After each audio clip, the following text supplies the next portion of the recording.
Good morning, dear students. Today we are going to read the fourth chapter of the prose, A Truly Beautiful Mind. A truly beautiful mind यानी वास्तव में truly beautiful mind किसका है, कौन वो व्यक्ति है। आप लोगों ने एल्बर्ट आइंस्टीन का नाम सुना होगा, आपने एडिसन का नाम सुना होगा। यानी आज तक का इतिहास अगर देखा जाए तो जितने भी साइंटिस्ट हुए, स्टार्टिंग में उनको सभी लोगों ने, जो टीचर होते हैं उनको नकार दिया कि यह बहुत स्टूपिड वायर हैं, या यह स्टूडेंट यानी आपका लड़का कुछ नहीं कर सकता। लेकिन लास्ट में वही लोग चलकर देश को कुछ इन्वेंट करके दिए हैं, खोज किए हैं। उसी में जो एल्बर्ट आइंस्टीन हैं, जिनके बारे में आज हम लोग पढ़ेंगे, तो किस तरह वो स्टार्टिंग में किस तरह थे, किस तरह से एक टीचर उनको कहता है कि यह व्यक्ति कुछ नहीं कर पाएगा अपने जीवन में, और लास्ट में वही व्यक्ति, वही स्टूडेंट नोबेल प्राइज पाता है, ग्रेविटी का खोज करता है। तो इस तरह से हम किसी को कुछ उसका भविष्य का निर्धारण हम नहीं कर सकते हैं कि कौन व्यक्ति क्या कर सकता है। कोई भी व्यक्ति कुछ भी कर सकता है। तो हम लोग आज इस चैप्टर को पढ़ेंगे, तो स्टार्ट करते हैं।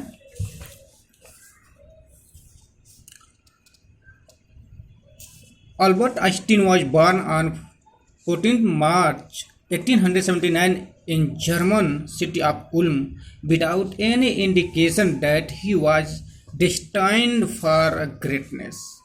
यानी एल्बर्ट आइंस्टीन 14 मार्च 1879 ईस्वी में जर्मन में जो उल्म सिटी है वहाँ पे उनका जन्म हुआ था। Without any indication that he was destined for greatness. यानी जिस तरह से सभी बच्चों का जन्म होता है उसी तरह से उनका भी कोई इंडिकेशन, यानी कोई एक्स्ट्रा इंडिकेशन नहीं था। जैसे कहा जाता है ना कि जो विद्वान व्यक्ति होते हैं, अच्छे व्यक्ति होते हैं, वो जन्म के समय ही क्या दिखने लगता है, लेकिन ऐसा इनमें कुछ नहीं था। On the contrary his mother thought Albert was a freak. To her his head seemed too much too large. उनको माता को लगता था कि जो एल्बर्ट आइंस्टीन वो क्या था, फ्रीक था। यानी फ्रीक मतलब थोड़ा क्या सनकी टाइप का।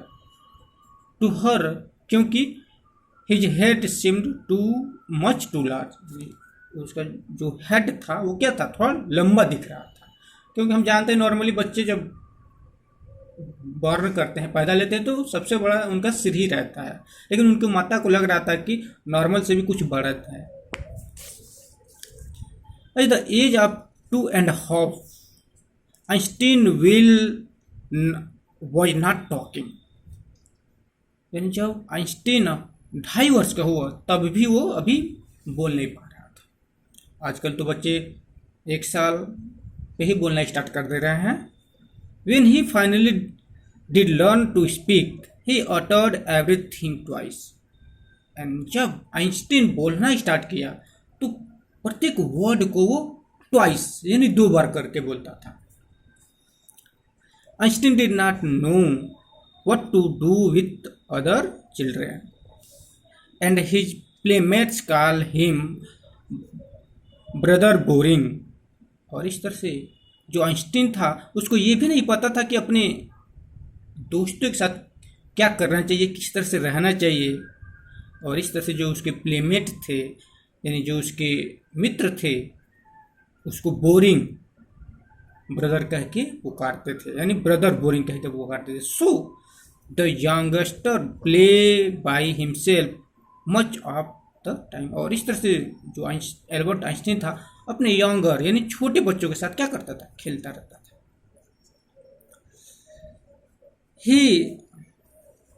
ही स्पेशली लव मैकेनिकल टॉयज, और इस तरह से एल्बर्ट आइंस्टीन सबसे ज़्यादा वो क्या मैकेनिकल टॉयज से प्यार करता था। मैकेनिकल यानी जिसमें क्या मैकेनिकल के कोई भी चीज़ हुआ जो मैकेनिकल रूप में बनाया था उसमें उसका क्या मन लगता था, अच्छा लगता था।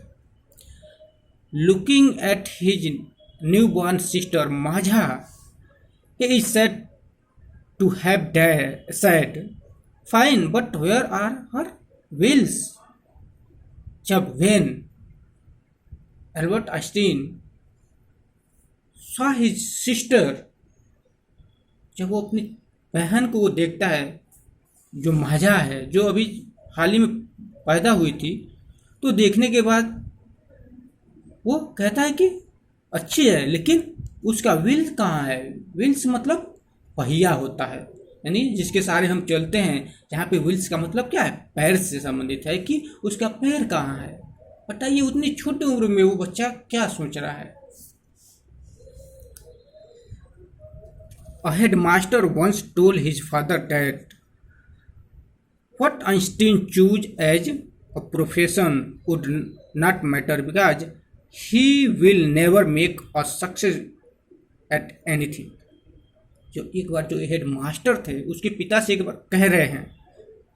कहे थे कि आइंस्टीन कुछ भी choose as a profession would not matter, कोई भी सब्जेक्ट वो चुन ले, कुछ भी चुन ले, कोई बात नहीं है, लेकिन क्योंकि he will never make a great success in anything, क्योंकि वो किसी भी चीज़ में वो सफल नहीं हो सकता। Einstein began learning to play the violin at the age of 6 because his mother wanted him to। क्योंकि जब आइंस्टीन 6 वर्ष का था उसी समय वो वायलिन बजाना सीख गया था, क्योंकि उसकी माँ क्या चाहती थी, यानी वो सीख रहा था।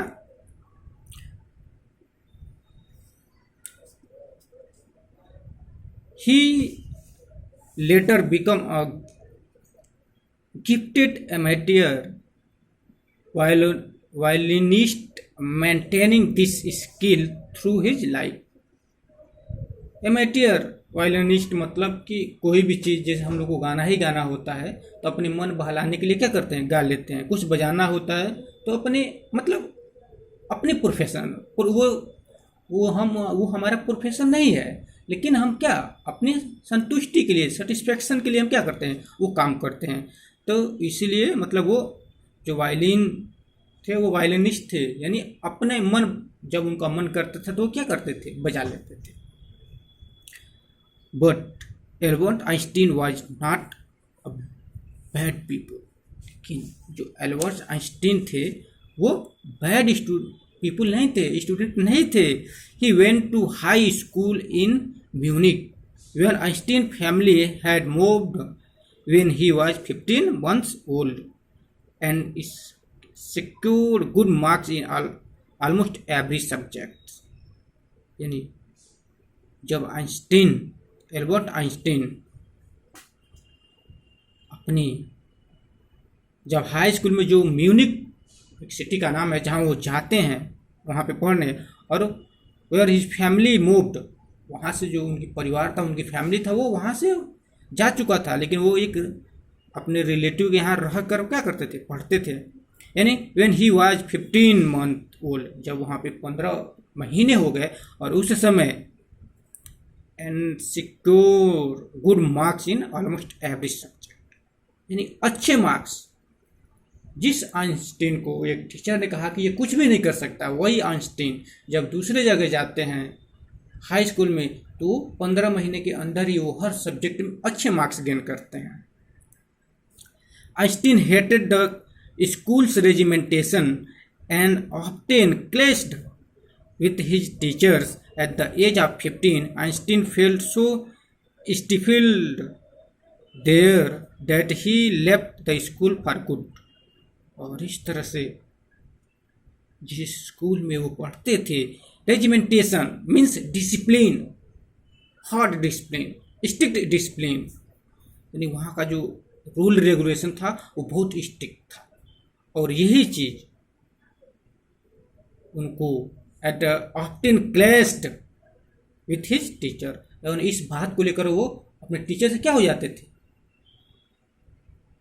यानी क्वेरल हो जाता, झगड़ा हो जाता था। और इसलिए 15 वर्ष के एज में ही वो उनको वहाँ पे भी अच्छा नहीं लगा, किस लिए, रेजिमेंटेशन के लिए, और लास्ट में वो अच्छाई के लिए उन्होंने उस स्कूल को भी क्या कर दिया, छोड़ दिया। The previous year Albert's parents have moved to Milan and left their son with relatives, और इस तरह से प्रीवियस यानी पिछले वर्ष जो एल्बर्ट्स के फैमिली थी वहाँ से क्या, मिलान से वो जा चुकी थी, और उन्हें अपने बच्चों को कहाँ, अपने रिलेटिव के यहाँ छोड़ दिए थे।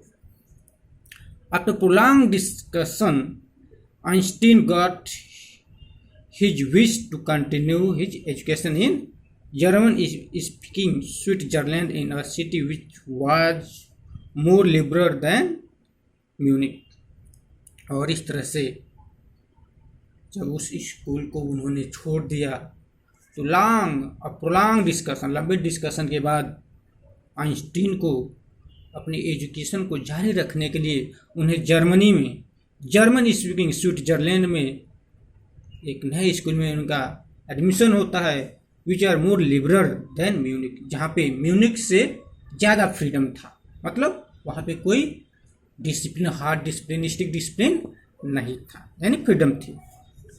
Einstein was highly gifted in mathematics and interest in physics, and after finishing school he decided to study at university in Munich। और इस तरह Einstein highly gifted in mathematics, और इन्हें आइंस्टीन ने सबसे ज़्यादा मार्क्स वो मैथमेटिक्स में लेकर आते हैं, लेकिन उनका जो इंटरेस्ट था वो किस में था, फिजिक्स में था, लेकिन वो फिजिक्स से भी ज़्यादा मार्क्स किस में पाए थे, मैथमेटिक्स में। एंड आफ्टर फिनिशिंग स्कूल, और स्कूल की पढ़ाई कंप्लीट करने के बाद he decided to study at university in Zurich, और इस तरह से इंटर की पढ़ाई ख़त्म करने के बाद वो ज्यूरिक यूनिवर्सिटी में क्या करते हैं, अपना स्टडी करने के लिए वो डिसाइड करते हैं। But science was not the only things that appeal to the dashing young man with the वर्लस maths.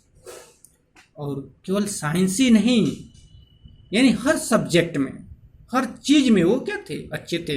Date appeal to dashing young man worlds maths, और जो उनका मूछ दिख रहा है ना, जो उनका मूछ था वो उनकी पर्सनालिटी को क्या करता था और बढ़ा देता था।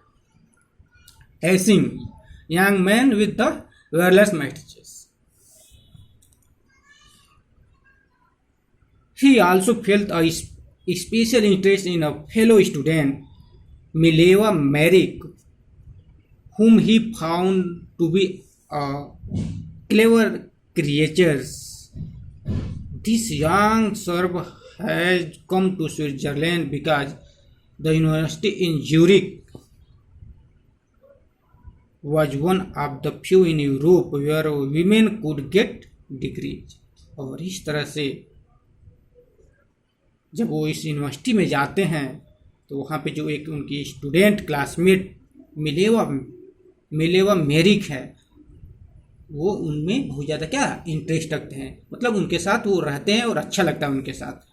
whom he found to be a clever creature, और उनके साथ वो हमेशा अच्छी चीज़ें, यानी उनको अच्छा लगता है। दिस यंग सर्व हैज, यानी जो यंग सर्व, यानी सर मतलब Mileva Maric has come to Switzerland, वो स्विट्जरलैंड से थी आई थी, क्योंकि इन यूनिवर्सिटी इन जूरिक, जो जूरिक यूनिवर्सिटी था वह वन ऑफ इन यूरोप में बहुत, यानी कुछ ही ऐसे यूनिवर्सिटी थे जहाँ पे वीमेन कुड गेट डिग्री, जहाँ पे वीमेन को भी पढ़ने का क्या डिग्री लेने का अधिकार था। यानी कहने का मतलब कि बहुत कम ही इस तरह के यूनिवर्सिटी थे, इसलिए वो क्या यहाँ पे आए थे।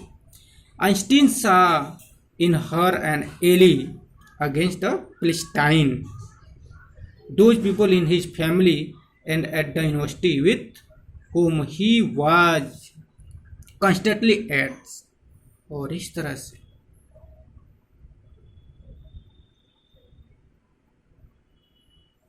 आइंस्टीन सा इन हर एंड एली, यानी आइंस्टीन और मिलेवा मैरिक, वो उनका जो विचार था वो एक ही सा था, सेम मिलता जुलता था। क्योंकि अगेंस्ट फिलिस्टाइन, फिलिस्टाइन का मतलब वह व्यक्ति जो कला में इंटरेस्ट नहीं रखते हैं, म्यूजिक में इंटरेस्ट नहीं रखते हैं, लेकिन ये लोग जो मिलेवा मैरिक थी, मिलेवा मैरिक और एल्बर्ट आइंस्टीन, जो इनका विचार था वो एक था, और इसीलिए इन लोगों में क्या अच्छा बनता था।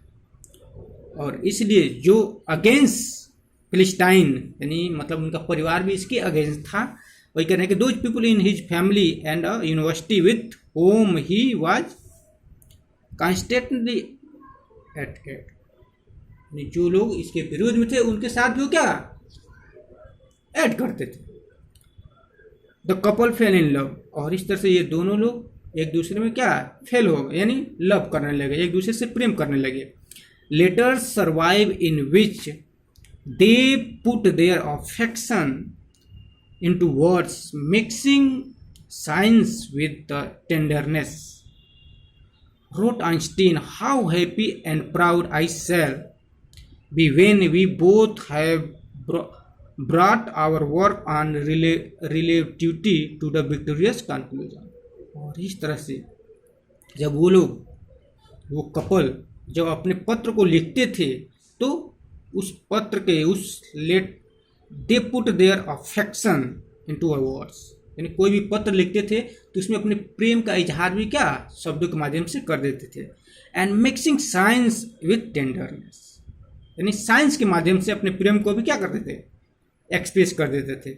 और एल्बर्ट आइंस्टीन लिखते हैं कि हाउ हैप्पी एंड प्राउड, कितना अच्छा होता, कितना खुशी की बात होती, I shall be when we both have brought, यानी हम लोग दोनों लोग क्या करते हैं, आवर वर्क ऑन रिलेटिविटी, यानी रिलेटिविटी पर हम दोनों क्या करते हैं, काम करते हैं, एंड टू विक्टोरियस कंक्लूजन, और एंड में हम लोग क्या हो जाते हैं, उस पर सफल हो जाते हैं। यानी इस तरह से, यानी जो मिलेवा मैरिक थी और आइंस्टीन, दोनों लोगों के बीच में क्या, उन लोगों के बीच में अफेक्शन हो गया, लव हो गया, और कोई भी बात साइंस से रिलेटेड दोनों लोग सेम सब्जेक्ट के थे, सेम विचार के थे। और इस तरह से जब उन लोग कोई पत्र भी लिखते थे तो उस पत्र के माध्यम से अपने अफेक्शन को भी क्या करते थे, एक्सप्रेस कर देते थे। और वो ये सोचते थे कि अगर हम दोनों लोग क्या करते हैं, जो अपना काम कर रहे हैं रिलेटिविटी पर, अगर अंत में वो क्या हो जाता, सफल हो जाता तो कितना अच्छा होता। तो इस तरह से आज के लिए इतना ही। नेक्स्ट क्लास में इस चैप्टर को हम लोग कंप्लीट करेंगे। Okay, thank you.